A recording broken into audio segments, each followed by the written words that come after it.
Everyone, I'm Jackie Max. Welcome po sa akin tarot card today.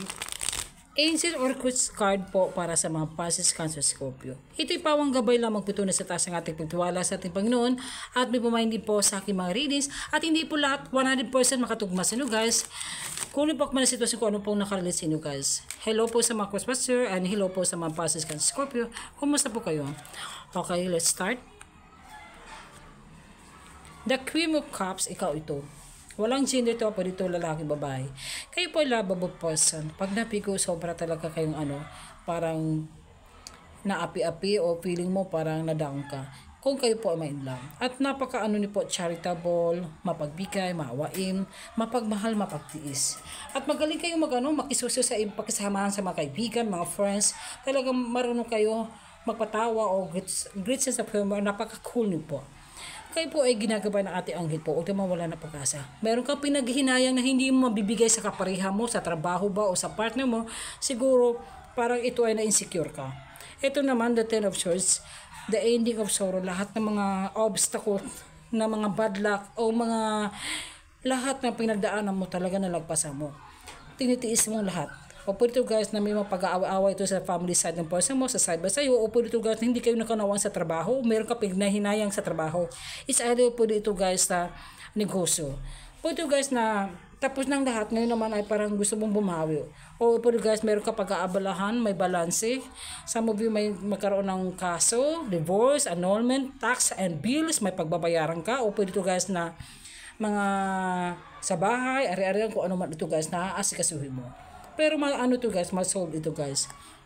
The Queen of Swords, pwede ito guys na itong person mo ay court-mate libra. O pwede ito guys na mama mo o isa daw kapatid mo na babae na ito ay nag-caring sa inyo o nag-care sa inyo o inaalagaan ka o isa dito yung nag-a-advise sa iyo guys.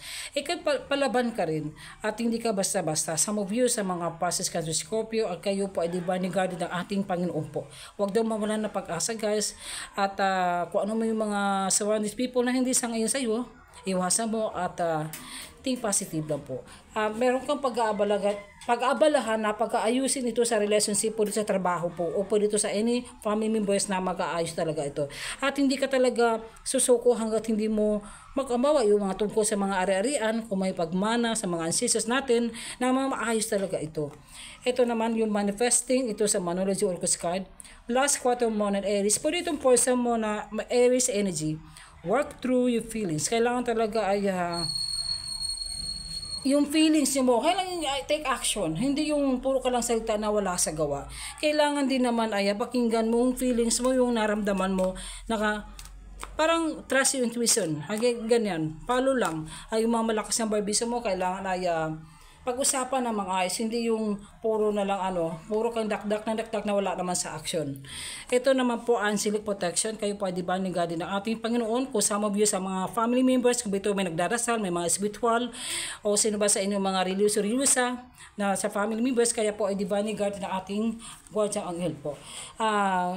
Protektado po kayo o some of you kayo po ay nagdarasal. Sign ng reminder, may mga sign, mga sinyalit na binibigay ng ating universe.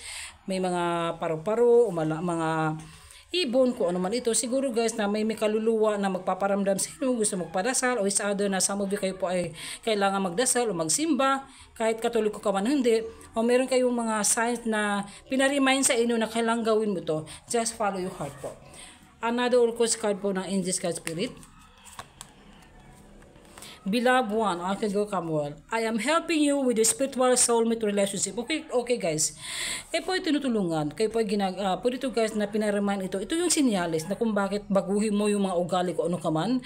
Kailangan din ay ask forgiveness. Yung mga po dito guys na malakas yung spiritual yung soulmate mo. May mga may gift din. O may karelasyon na pareho kayong dalawa na may mga gift din. Ito po, outdoors, Archangel Jopel. Go outside, get some fresh air, and connect with nature to relieve stress and gain new creative ideas. So, naman ay mahilig kayo maglabas-labas, mag-adventure. Sana isama mo sa person mo o pwede ito sa kaibigan mo o family mo para magkakaroon ng some fresh air. Hindi yung nakamukmuk sa bahay.